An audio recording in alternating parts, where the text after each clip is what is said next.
Everything I want is on the other side of resistance. Everything that I want is a little on the side of self deprivation to like pull back some of the things that I want. And again, I'm good at talking about it, Yeah. but it's walking it out every day. That's a whole other, that's why you need accountability. That's Right. why I'm men's retreat, this wild at heart thing, which I've done them before, Hmm. but it's amazing. It's like weeds, weeds just, you don't even have to water or like take care of. We can kill houseplants in our house, but man, we can grow weeds in our yard all day. And that's the same as habits and thoughts and all that stuff. So I'm just very aware of like all the stuff I don't want in my life grows like mad. All the things that I want in my life, I have to like intentionally do and take care of. Otherwise, I'm just going to have like a mess. So, Wayne, the man Johnson. Wayne, do you ever get man, your name is really close to Dwayne Johnson. yes, I do. I mean, you never get a second chance to make a first impression, right? So, I've learned this trick, our little mental Jedi trick to help people remember my name always. I tell people, hey, I'm Wayne Johnson, the Pebble. And never does someone not laugh. If they don't laugh, then I seriously think that person's a psycho and I don't even want to talk to them again. Right. I don't think that joke's funny. Like, I don't know what's going on here. Yeah, I always tell people I'm Wayne Johnson. I'm the Pebble. The Rock is Dwayne, so he's got an extra D in his name. But I would tell you that people remember my name because I tell them that, because I'll later see people and be like, hey, there's the Pebble, the Pebble. Yes. Dude, love Uh, it. You did get yeah. one first impression. Yeah, I usually drop the like Ken, like the Barbie doll, but then people are like, that's kind of weird. And I'll be like, Kenny Chesney, Kenny G, Kenny from South Park. And one of those normally gets a reaction. Yeah. But Yeah. anyway. I'll make it stick. Wayne, we have known each other for a few months now, and I'm excited to share that we are on the same team in this capital raise on the Kansas City project. We actually stayed together in an Airbnb house not too long ago, and Wayne and I just became good buds. So thanks for making time today, man. Give our audience a little bit of what you're up to right now in the business world. Yeah. So in the business world, my wife and I, we've had a health and nutrition, you could say coaching, mindset, habit form, really just transformation business for 22 years. So that's primarily our, I call that our golden goose, but it's really a place that we have tremendous passion for. I always tell people, your health and your body is your number one asset. If it's not working, then you typically can't work and you can't create revenue. You can't be a good dad, all of that stuff. So I think there's just everything springs out of what we do in that business. And that's called Rise Champions. And, the reason is, we want to help people rise up. But then the word champion actually means to be an ardent defender of someone's purpose. So you think of old medieval days, they would have the champion fight for the person. And so we just want to come alongside people and fight for their health, their mindset, to be the best versions of themselves. And then another big piece of that is financial stewardship. I grew up in a family that did real estate, fix and flips, worked on houses, bought. So I saw the fruit of real estate like right under my nose. I went and started another business, different career path, but I always had that in my mind. And so the last 5 years, I have come back, and that's how we met, to give back and really help other people come and invest in a safe place, a place that can really build legacy with some great team, great assets. And so I guess that encompasses kind of everything about my identity is, I always want to be someone that is a safe place that can help people in my sphere of influence, like get them where they want to go. And that's just be a really good guide for people. And then I have others that I lean on that are experts in other areas. And then legacy, building wealth, those are probably like at the forefront from a business standpoint that I love to do. And honestly, I don't ever feel like I work because they're fun. They're really helping people. Mm-hmm.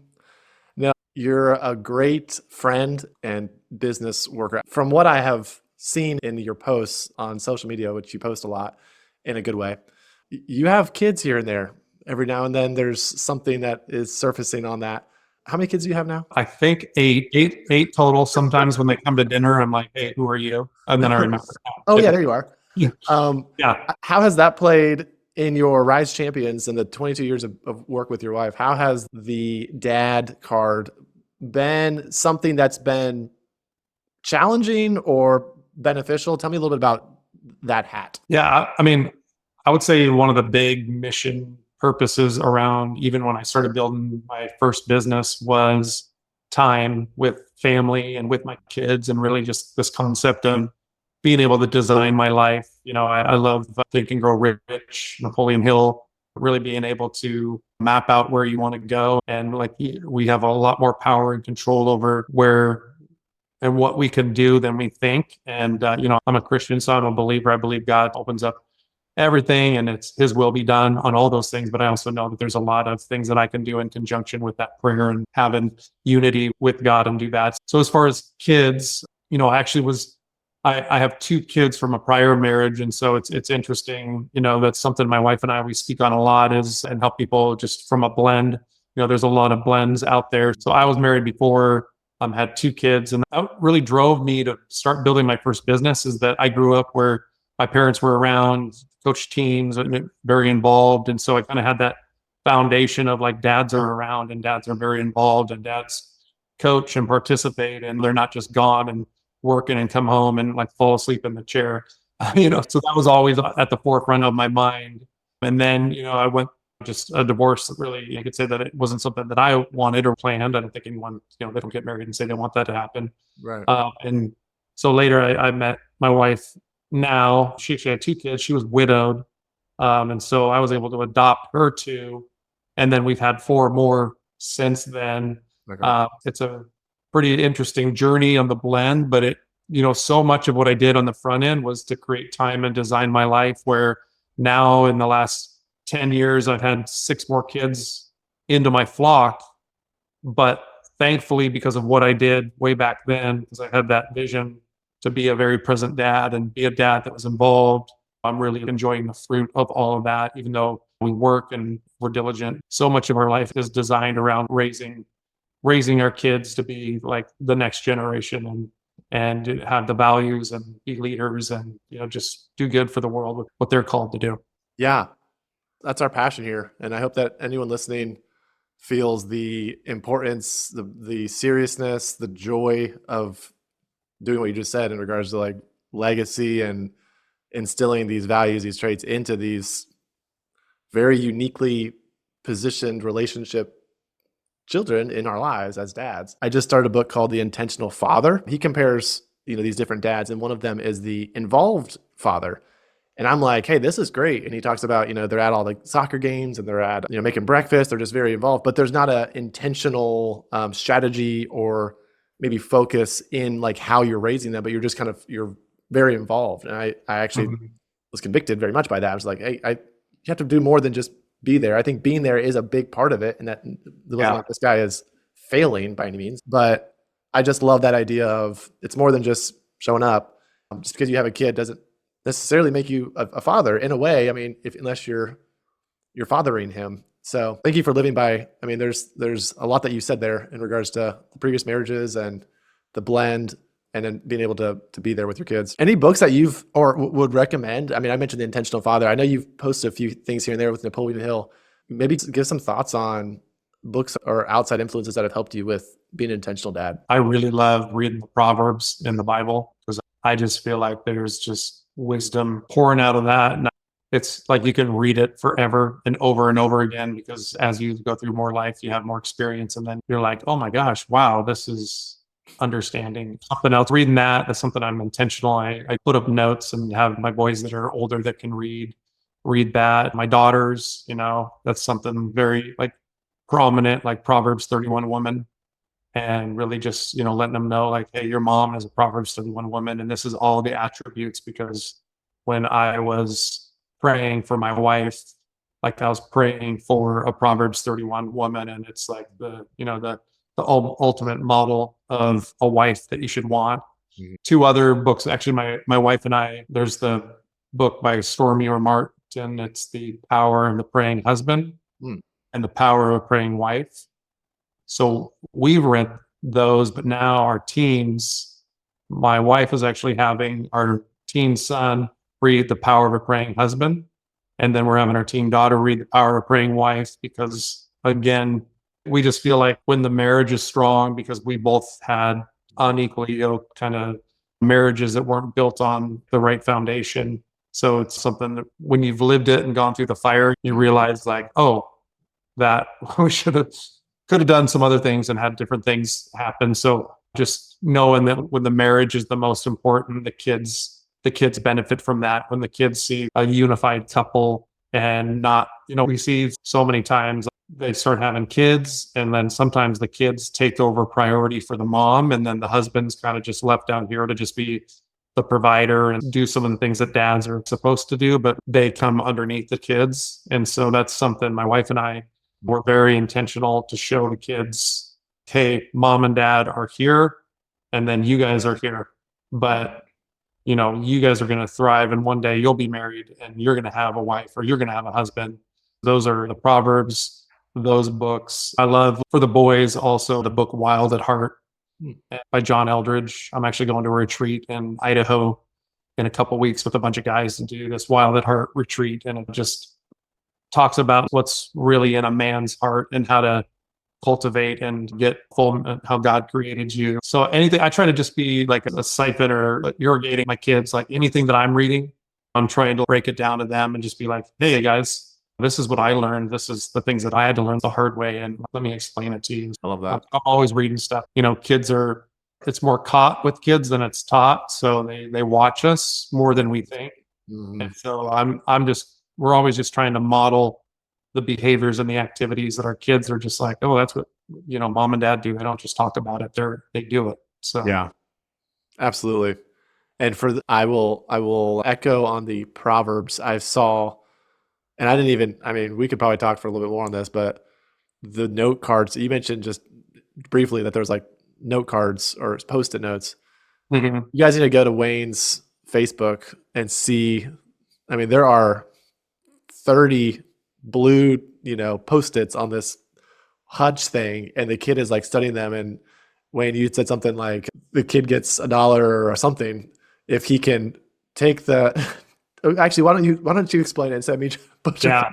It's kind of evolved. So that's one of the things as a dad, just have permission to be creative and you don't have to follow some other dad's specific template because it's connected with your kid. The other thing with 8 kids, we know that like each kid has individually, like they're all so different. You're just like, can't you just be a carbon copy of your brother? This would be a lot easier. And so one thing I always like to read the Proverbs. And so at the beginning of the summer, I was just like, I'm going to start every day. I'm going to pick a verse out that really stood out to me that I think the boys would like. And I'm just going to put it as a Post-it note on this bookcase in our living room. And I'm going to tell them to read it. And so then, by the end of the summer, the whole bookcase was filled up. So then I had to start pulling them out. And I bought a little scrapbook and I started putting them in there and I wrote some notes in there. And then in the last week or so, I was like, I gotta level up because they're forgetting to go read this now. Like I thought I was getting the habit with their kids. So then I was just like, okay, guys, I'm putting it up here. Now I'm going to have the carrot. The carrot is, okay, I want you to read this and then tell me what you think it means. And then if you can memorize it, and after school, if you can tell me what the verse was, and like, even if it's a little fragment of it, just tell me what it was, then you're going to get $1. And, they know that like a Chick-fil-A shake out here where we live, like I said, by the time once a week, you'd have like $5 and we could go to Chick-fil-A and you could get like one of those monster shakes. And they're like, oh, okay, yeah. So far they've been attempting to do that. Our middle daughter, that's kind of with the little kids, she's even been getting in on. She's like, can I do this too? And I was just like, of course, it's not just for the boys. Anything that's intentional and creative. And my wife and I are like, I think if anything we've seen in the last 4 years is like teaching our kids to think for themselves and use their brain and not just like be told like, hey, this is how it is. And, just read this and that's the way it is. So we're always really trying to get them to read and then like, tell us, what do you think of that? Like, how does that make you feel? What are your thoughts? Maybe I never thought of it that way. So to get them to push back against status quo, I think that's another thing in our house that we're always being like, no, just because it says it doesn't mean you have to do that, right? There's some fundamental truths that we obey, but other things, it's just like question It's Yeah. great to question things and ask and Yeah. give your opinion. Yeah. I think it's one of those things where when they're young, it's a lot of like, hey, this is what is right. Just Yeah, obey daddy here. yeah, And then as they get older, somewhere it has to become more of like, what do you think? Do you think this is good? Or is this how you believe? Or is this is what daddy believes? Finding that time, I think, is key. You know, I want to go a little bit. I've thought about the whole topic of divorced or broken marriages or something where, we talked about the relationship with your wife being here and then the kids being next. Is there, for anyone out there that has some struggling, or maybe they are divorced, or there's something where they feel mhm, like, man, this is just like, can I still be a good dad right now? And mhm, obviously, there's just every situation is different, but you are now kind of through this. And I would say, like, the trial and the low point, you say, I wouldn't have chosen this, is it's over, it's yeah, behind you. yeah. Could you speak a little into that just to anyone out there who's maybe struggling with like, hey, how can I still be a good dad? And, or where can my mindset be during this maybe rough patch? Man, that's so crazy. Why did I have to go through that? Because people always want to know the story. They're like, well, certainly there was something. And, you're just kind of like, well, and so I think the number one thing is forgiveness for the other side, but then also realizing that I had a log in my own eye. So there was things that I contributed to that. But then the second part is like having no guilt or shame around it. That was something to really be like, okay, I like I'm completely forgiven. Anything that I would have done, I forgive her. And, moving forward, I'm not going to like have any baggage of like, oh, I feel bad about this or I feel bad about that. And then with the kids, I just always, it's harder to do than they say because it's always easy to say it, but then actually to do it, just to like never talk down or bad about the other person. And even when you're just like, you want to be like, oh, I just want to I want them to know the truth. I want them to know like this is how it was. And I've seen that in business too, and there's that great, it's in Romans, I think it's chapter 12, where it just says the summary of it is vengeance is the Lord's.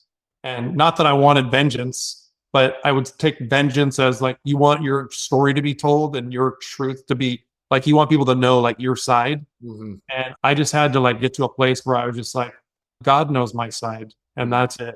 Like, if I'm always trying to get my side, then I'm wasting energy. I could use this creative energy somewhere else, and I'm just going to turn them over to Him. Mm-hmm. Any business person or something that happened in there, I'm going to be like, okay, I've done everything that I'm supposed to do on my end, and I just am not gonna.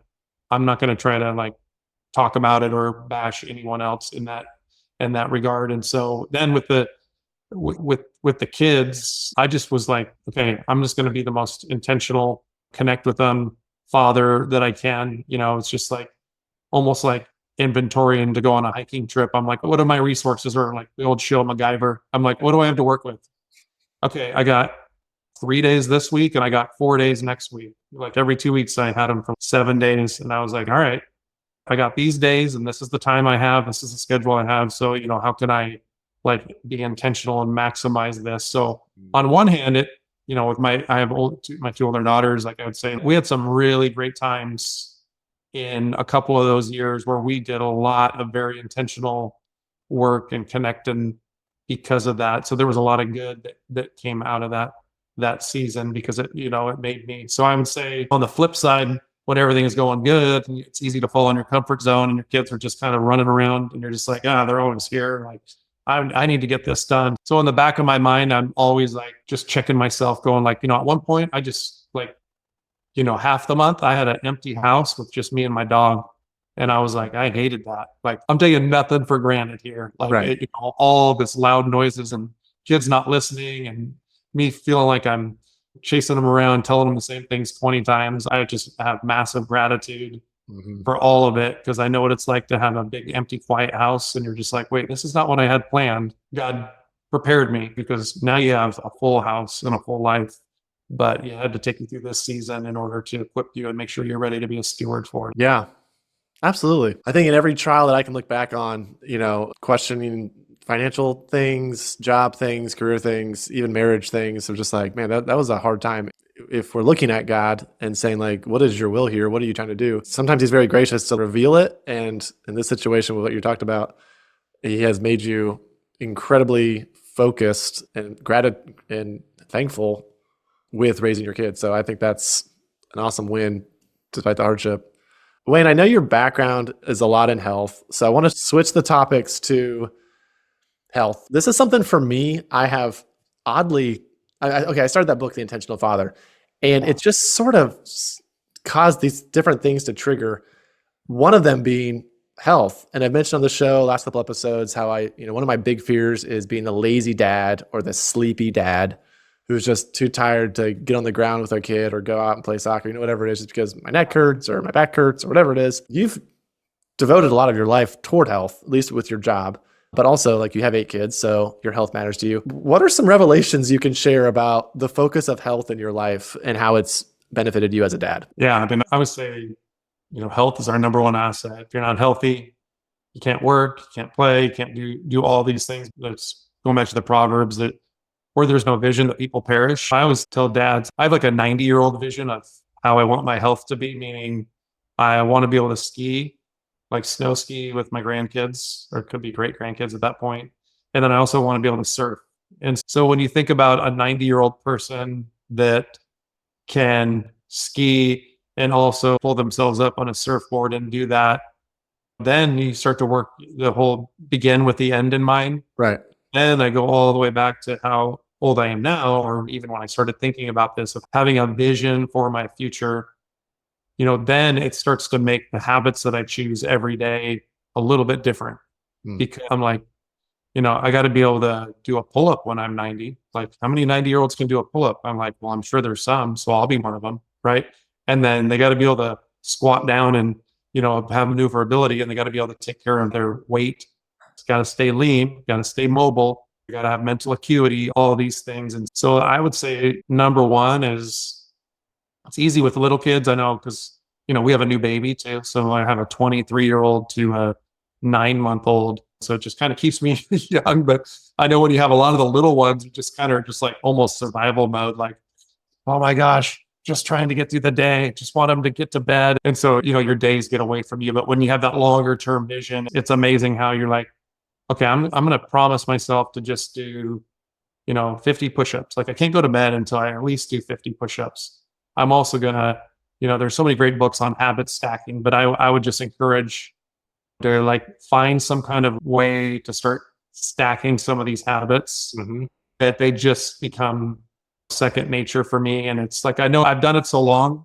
It's like, I'm always trying to think of like the new dad that's working and has so much going on. And they're just like, okay, how do I get fit? How do I get some of my energy back and all that stuff? And it's just like, everything big starts small. So just starting with some key things and not be the typical American that wants instant gratification and these quick fixes. And, it's funny. I'm just kind of now I'm riffing, but I'm in like the supplement business too, but I kind of hate supplements. It's like I naturally push back on anything that's like a miracle cure, like end all be all, even in faith where someone's just like, give your life to Jesus and everything's going to change. You're going to be prosperity, healthy, and, because it's like people forget about like, no, there's something called sanctification. Like we get saved by grace, no condemnation. Like we are saved and all of that. But then there's actually a sanctification process where we want to die to our flesh. And so when we talk about products or things, sometimes I'm like, hey, I market products that actually are tools in the overall health matrix, not any one thing that's like gonna overcome you never working out and going to Chick-fil-A every day, right? And just having poor eating habits. So I can't overcome that. So that's probably the two. And we can I can answer some more questions around it. Is I would say start small with some simple basic things. And like I love giving tips and ideas around it because like for me it's very second nature, but I know it's not. It takes about 90 days to really transform habits and really start to instill some stuff. And people see me and they're like, Wayne, you're fit, you're so disciplined. And I'm like, no, you guys, actually 9 times out of 10, I never want to work out. Like I actually have a workout scheduled here in 2 hours. And I've actually been negotiating with myself most of the morning that I'm like, do you really need to work out? Because you're going to get all sweaty. And then you have another couple Zooms after that. And then the kids are coming home. And so, like, I start visualizing this whole narrative. And then I'm like, be quiet. It's on the schedule. Go do it. I've never once went and like put some effort in the gym and said, oh, that was terrible. I hated that I did that. Right. Right. So just me, where people sometimes are just like, well, you're just a machine. Yeah. I'm just like, well, this machine is programmed wrong because it's trying to make me not do what I know I need to do. Like, I'm as human as they come. This is key because I have been going down maybe for over a year now, this delayed gratification, self-denial Yeah. journey. You know, you read these books, Never Give Up. The guy who was like the Marine, I can't remember his name right now, but just dig deep and just go. Like, Yeah. you just have to just dig deeper and, you know, hold on to your good and then just think of that every time you do something bad. But maybe a question is those key traits, because I found it very rewarding to just deny myself something, even like fasting. That's my most recent Yeah. one. Yeah. Never done it before. I have done it now. And Yeah. this is not a like, Kenny's great, but it was one of those things that's just like, I didn't think I could do it. I did it. And it wasn't as bad as I thought it would be. And I'm like, man, I'm so glad I did this. Obviously, I had a lot of health benefits, but could you give me some traits that have helped you I mean, this isn't like you said, the quick fix of you just take the supplement and you're good. But even that recent example about, hey, I don't even know if I want to work out today because that narrative. What is it that your mind has worked out over and over that does get you in the gym? Yeah. I mean, there's a number of things like I think of, like every level has a new devil. And, Yeah. the devil is relentless. He knows every part of my weakness and my personality. And so I think one of the things that as I've crossed over, I'm gonna be 52 in January. So my wife says I'm going to be 120. She calls me Father Abraham. So I'm almost at my halfway point because it's Almost halfway. I like fasting. I've done a lot of extended water fasts. We have our flesh, and then we have our soul, and then we have our spirit. I just, all throughout the Bible, it talks about we have to deny our flesh, and our flesh is always wanting to dominate who we are. But like when you really realize it's your spirit man that should be in control of everything. So that's one of the things I've just really tried to shift to be like, okay, what does Wayne's spirit really need? And, most of the things of my flesh are selfish things. And those are the things that are like, want me to be lazy, want me to not, want me to check out at the end of the night, want me to maybe, okay, I think I'm just going to have a glass of wine now. Oh, okay, maybe I'll just have two. The kids are playing anyway, so it doesn't matter, right? So all these things are driven by the flesh. And so the more I can just be aware of that, aware that there's a war going on, Mm-hmm. for comfort. And then just I'm just always trying to find things.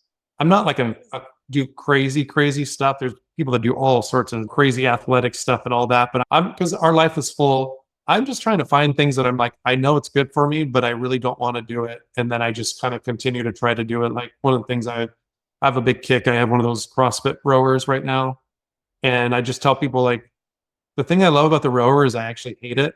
And there's no shortcut to row, 2,500 meters. Like there's no hack, nothing I can do that will not cause pain to row 2,500 meters in the set amount of time that I'm trying to row it in.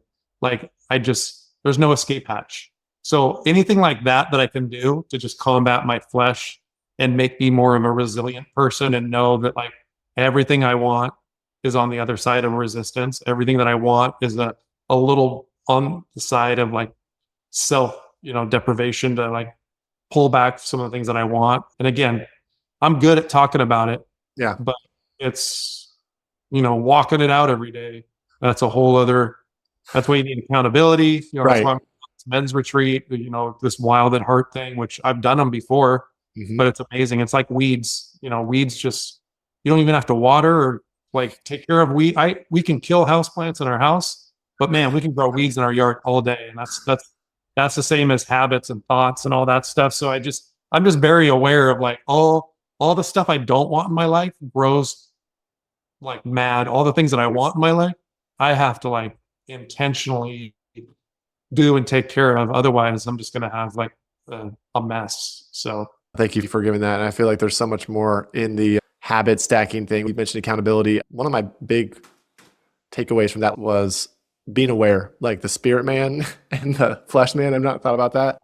Devil's on your shoulder and the angel on your shoulder. Yeah. But just being aware, we're fighting a battle right now. And if something Yeah. is making you feel lazy or feel prideful or Yeah. lusting or whatever it is that you feel like is your flesh fighting your Right. spirit. And I think if Yeah. we think that way more, it gives us defense, offense. We're going into battle kind of stuff. You've mentioned like tips and tricks of health, but I always kind of like the question of like tips and tricks of dadding. And you've actually mentioned already a lot with like the postcards and be creative and wild at Mhm. heart type of retreat. Like there's things that you're already doing, but I always like to pick people's brain a little bit and like, hey, any cool like game or strategy that's been effective that you could drop in specifically about the audience, the whole podcast that I've chosen to start has been how can busy dads who are trying to build a business and work Mhm. hard still be successful in being a dad. There's kind of that work-life balance. I'm a believer that you can do both. Something in that vein that you've seen work well for you. Yeah. One of the things with because the volume of kids we have is just, we're pretty intentional. Like we have family dinner where we all sit down. So I think that's some of these like mandate things of just like, no, we do this all the time. None of our kids really have any devices or anything like that too. So our teens now have phones reluctantly just because, sometimes they help watch the kids. But, at sit down and like have that intentional time, family dinner. A great little game that I learned from another mentor friend of mine was just to go around the table and ask the kids just, what was their best and what was their worst of the day. And they'll just bring up some of the funny things or different things, but also just trying to always get them to be in a safe place that like mom and dad are the best place to like reveal everything to, Mm-hmm. and that's like, as I now have a teen son, not as much with the girls, but like teen son, like, as he's getting into that maturity, I've always told him, I'm just like, hey, if you ever hear something or see something Mm-hmm. that seemed weird or funny, or even on your, just know if you come and tell me something, I'm never going to laugh about it because I probably thought the exact same thing. So just like Mm-hmm. get into the place where your kids know that you're the ultimate safe place to bring something they could think is totally wild that they might go ask a friend or someone else. You want them to be like, oh, I feel totally safe asking my parents that. So that's another thing that we try to really cultivate with the kids. And then, there's something else my wife and I do with the teens, the older ones, which are 8-year-old. We're actually bringing him into it now too, is just like a weekly check-in.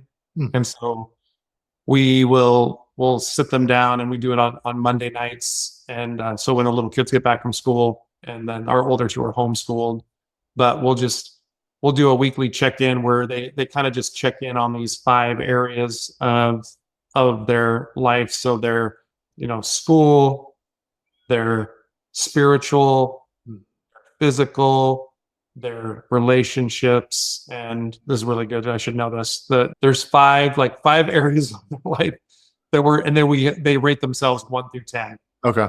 So like for my wife and I, we do it. We say for our business and work is the other one that we do, and so it's just a way for us to kind of check in on them Yeah. and how they're participating, how's their spiritual, how's their physical, are they working out, are they eating good, are they taking care of themselves, getting good sleep, how's their school going, and then the relationships, how do they feel with like relationships in the family and things like that. And then we have them write those out, and then we teach them to just go ask God for any other insight so that they can journal it out. So that's something else my wife is huge on, that she kind of champions that. And it's been also really revealing too. Yeah. I love asking that question because there's just always new light bulbs that come on in my mind. And it shows how, I mean, like you've mentioned, every kid has their own recipe. You have 8 and are they all the same? No, of course they're not. They're all different kids. They all have different needs. Yeah.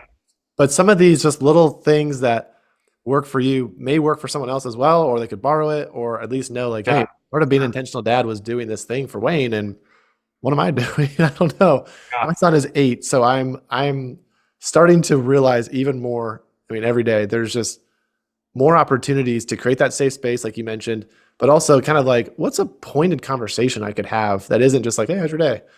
Like, there's like 5 categories, like 1 to 10, that I'm sure creates some really good insight into what he's going through. Even to add one more thing to that, The Intentional Father, this book I read, it encouraged me to watch a documentary, and it was about this like prison cellmates, people that were in prison and they were having a hard time, and then when they asked some of these guys, why they're messed up, or like, how'd they get here, and all these like kind of things, the conversations they had with their dad where that trust was lost was like brought up a couple times. So even while you were talking, I was thinking about that and how important not laughing and being very engaged and sensitive, but vulnerable and open to those conversations can be so impactful, like integral. That could, like, that one time you laughed at him could just be with him for the rest of his life. If something like, kids laughing, whatever it is. So great reminder. Thank you. Hey, Wayne. So we are raising together right now on this Kansas City deal. And I met you through this thing. So I knew Caleb, who has been on the show before, really just connected super deep with him. But through journeying through this Kansas City team, got to know you and a few other awesome dudes. What brought you into that deal? Share with the audience kind of the attraction into this specific Kansas City team deal. Yeah, I grew up doing fix and flips, family in the business. I saw the power of real estate, but I also was not handy like my dad. I was better at building the business that I have built. I just knew the power of real estate. I knew what's possible if you had the right team and operators in the right area. And so, like I said, a few years ago, I really was on the hunt where I was like, I know that there's people that can work with the level of excellence that I work in my life and my businesses in the real estate space. And that's when I met the guys from Oak IQ.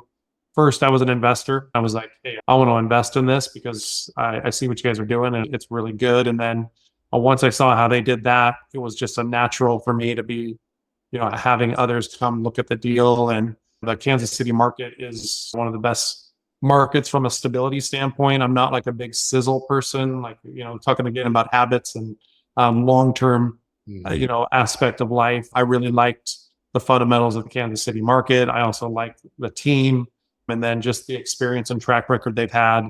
So it's been really fun. And then, all the guys like yourself and others that are being attracted to it, it just, like attracts like, and we're building like a really great community around it too.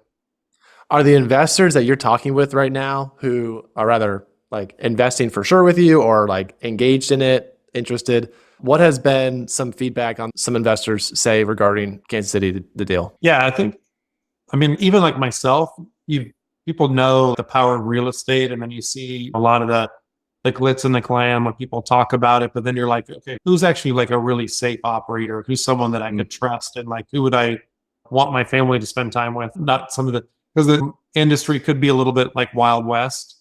And so for me, first and foremost, the type of investors that I have, they can see that. They're like, oh, this is actually a safe place to put some capital. A lot of the guys and gals that I have invest, they have businesses, so they're throwing off some cash flow. So, and they're invested typically in the market. They got some stuff in the market, and they're like, I would like to just move some stuff over here, and I've just never really had access to do that before.